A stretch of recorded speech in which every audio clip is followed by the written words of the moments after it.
Port Arthur is a small town and former convict settlement on the Tasman Peninsula, in Tasmania, Australia. Port Arthur is one of Australia's most significant heritage areas and an open-air museum. The site forms part of the Australian Convict Sites, a World Heritage property consisting of 11 remnant penal sites originally built within the British Empire during the 18th and 19th centuries on fertile Australian coastal strips. Collectively, these sites, including Port Arthur, now represent the best surviving examples of large-scale convict transportation and the colonial expansion of European powers through the presence and labour of convicts. Port Arthur is officially Tasmania's top tourist attraction. It is located approximately 60 kilometres southeast of the state capital, Hobart. In 1996 it was the scene of the worst mass murder event in post-colonial Australian history. Location: Port Arthur is located approximately 60 kilometres southeast of the state capital, Hobart, on the Tasman Peninsula. The scenic drive from Hobart, via the Tasman Highway to Sorrel and the Arthur Highway to Port Arthur, takes around 90 minutes and covers approximately 96 kilometres. Transport from Hobart to the site is also available via bus or ferry, and various companies offer day tours from Hobart. At the 2006 census, Port Arthur and the surrounding area had a population of 499. Penal Station Story: Port Arthur was named after George Arthur, the Lieutenant Governor of Van Diemen's Land. The settlement started as a timber station in 1830, but it is best known for being a penal colony. From 1833, until 1853, it was the destination for the hardest of convicted British criminals, those who were secondary offenders having re-offended after their arrival in Australia. Rebellious personalities from other convict stations were also sent here, a quite undesirable punishment. In addition, Port Arthur had some of the strictest security measures of the British penal system. Port Arthur was one example of the separate prison typology, which emerged from Jeremy Bentham's unregistered trademark S theories and his panopticon. The prison was completed in 1853 but then extended in 1855. The layout of the prison was fairly symmetrical. It was a cross shape with exercise yards at each corner. The prisoner wings were each connected to the surveillance core of the prison as well as the chapel, in the centre hall. From this surveillance hub each wing could be clearly seen, although individual cells could not. This is how the separate prison at Port Arthur differed from the original theory of the panopticon. The separate prison system also signaled a shift from physical punishment to psychological punishment. It was thought that the hard corporal punishment, such as whippings, used in other penal stations only served to harden criminals, and did nothing to turn them from their immoral ways. For example, food was used to reward well-behaved prisoners and as punishment for troublemakers. As a reward, a prisoner could receive larger amounts of food or even luxury items such as tea, sugar and tobacco. As punishment, the prisoners would receive the bare minimum of bread and water. Under the system of punishment, the silent system was implemented in the building. Here prisoners were hooded and made to stay silent. This was supposed to allow time for the prisoner to reflect upon the actions which had brought him there. Many of the prisoners in the separate prison developed mental illness from the lack of light and sound. This was an unintended outcome although the asylum was built right next to the separate prison.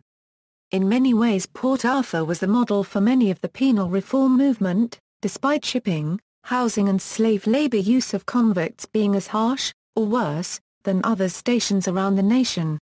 The peninsula on which Port Arthur is located is a naturally secure site by being surrounded by water. The 30 m wide isthmus of Eaglehawk Neck that was the only connection to the mainland was fenced and guarded by soldiers, man-traps and half-starved dogs. Contact between visiting seamen and prisoners was barred. Ships had to check in their sails and oars upon landing to prevent any escapes. However, many attempts were made, and some were successful. Boats were seized and rowed or sailed long distances to freedom. In 1836, a tramway was established between Taranna and a jetty in Long Bay, north of Port Arthur. The sole propulsion was convicts. One of the last remaining sections of the tramway can be viewed at the Federation Chocolate Factory at Taranna. Smooth Island in Norfolk Bay was most likely used to grow fresh vegetables for the Port Arthur penal settlement. Port Arthur was sold as an inescapable prison, much like the later Alcatraz Island in the United States. Some prisoners were not discouraged by this, and tried to escape. Martin Cash successfully escaped along with 2 others. One of the most infamous incidents, simply for its bizarreness, was the escape attempt of one George Billy Hunt. Hunt disguised himself using a kangaroo hide and tried to flee across the neck, but the half-starved guards on duty tried to shoot him to supplement their meager rations. When he noticed them sighting him up, Hunt threw off his disguise and surrendered, receiving 150 lashes. Port Arthur was also the destination for juvenile convicts, receiving many boys, some as young as 9.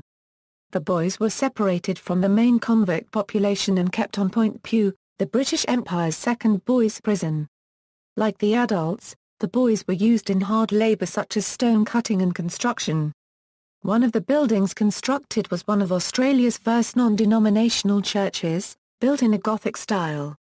Attendance of the weekly Sunday service was compulsory for the prison population. Critics of the new system noted that this and other measures seemed to have negligible impact on reformation. Despite its reputation as a pioneering institution for the new, enlightened view of imprisonment, Port Arthur was still in reality as harsh and brutal as other penal settlements. Some critics might even suggest that its use of psychological punishment, compounded with no hope of escape, made it one of the worst. Some tales suggest that prisoners committed murder just to escape the desolation of life at the camp. The Island of the Dead was the destination for all who died inside of the prison camps. Of the 1646 graves recorded to exist there, only 180, those of prison staff and military personnel, are marked. The prison closed in 1877. Tourism development. Before Port Arthur was abandoned as a prison in 1877, some people saw the potential tourist attraction. David Byrne, who visited the prison in 1842, was awed by the peninsula unregistered trademark's beauty and believed that many would come to visit it. This opinion was not shared by all. For example, Anthony Trollope in 1872 declared that no man desired to see the strange ruins of Port Arthur. After the prison closed, much of the property was put up for auction. However, most of the property was not sold until 1889. By this time, the area had become increasingly popular and the prison buildings were in decay. As the Hobart Mercury proclaimed, the buildings themselves are fast going to decay, and in a few years will attract nobody. For they will be ruins without anything to make them worthy of respect, or even remembrance. The decay was seen as something positive as the Tasmanian population wished to distance themselves from the dark image of Port Arthur. Those who bought Port Arthur property began tearing down the buildings. The destruction was furthered by the fires of 1895 and 1897 which destroyed the old prison house, and earth tremors.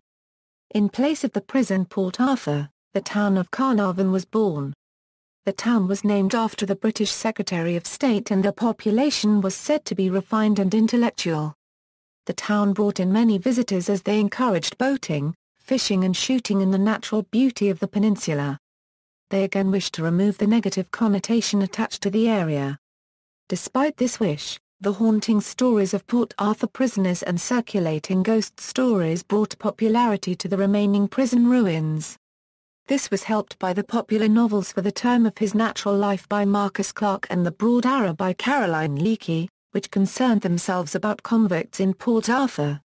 In 1927 tourism had grown to the point where the area's name was reverted to Port Arthur. 1916 saw the establishment of the Scenery Preservation Board which took the management of Port Arthur out of the hands of the locals. By the 1970s the National Parks and Wildlife Service began managing the site. In 1979 funding was received to preserve the site as a tourist destination, due to its historical significance. The working elements of the Port Arthur community such as the post office and municipal offices were moved to nearby Newbina. Several magnificent sandstone structures, built by convicts working under hard labor conditions, were cleaned of ivy overgrowth and restored to a condition similar to their appearance in the 19th century. Buildings include the Model Prison, the guard tower, the church, and the remnants of the main penitentiary. The buildings are surrounded by lush green parkland. The mass graves on the Isle of the Dead also attract visitors. The air about the small bush-covered island is described as possessing melancholic and tranquil qualities by visitors. Point Pew, across the harbour from the main settlement, was the site of the first boys' reformatory in the British Empire. Boys sent there were given some basic education, and taught trade skills. After entering the historic site, visitors can either survey the site for themselves, or participate in guided tours of the site, a harbour cruise, tours to the Isle of the Dead and Point Pew and evening historic ghost tours. There is also a museum, containing written records, tools, clothing and other curiosities from convict times, a convict gallery with displays of the various trades and work undertaken by convicts, and a research room where visitors can check up on any convict ancestors. Visitor facilities include 2 cafes, a bistro that operates each evening, gift shop, and other facilities. Conservation management. Since 1987, the site has been managed by the Port Arthur Historic Site Management Authority, with conservation works funded by the Tasmanian government and the admission fees paid by visitors. Volunteer groups have been working at the building sites of Point Pew to help researchers gain a better understanding of the history of the boys' prison. The World Heritage Committee of UNESCO inscribed the Port Arthur Historic Site and the Coal Mines Historic Site onto the World Heritage Register on July 31, 2010, as part of the Australian Convict Sites World Heritage Property. To this day, Port Arthur is one of Australia unregistered trademark's best-known historical sites, receiving over 250,000 visitors each year. The government puts significant money in the upkeep of site. Massacre. On April 28, 1996, the Port Arthur Historic Site was the location of a killing spree. The subsequently convicted perpetrator murdered 35 people and wounded 25 more before being captured by the Special Operations Group. The killing spree led to a national restriction on high-capacity semi-automatic shotguns and rifles. The perpetrator Martin Bryant is currently serving 35 life sentences plus 1,035 years without parole in the psychiatric wing of Risdon Prison in Hobart, Tasmania. Gallery. References. Further reading, Barrington A Convicts and Bush Rangers, Few Productions, Sydney, Neil, Matthew, English Passengers London, Hamish Hamilton. ISBN 0-241-14068-4, Smith or The Birth of a Nation, Australia's Historic Heritage From Discovery to Nationhood, Penguin Books Australia Limited, Ringwood, ISBN 0-670-90018-4. External links, Official Port Arthur website, The Interactive Tour of Tasmania website, Port Arthur in the 1870s. See also, For the Term of His Natural Life by Marcus Clarke, a novel about a Port Arthur convict. Convicts on the west coast of Tasmania, Convictism in Australia.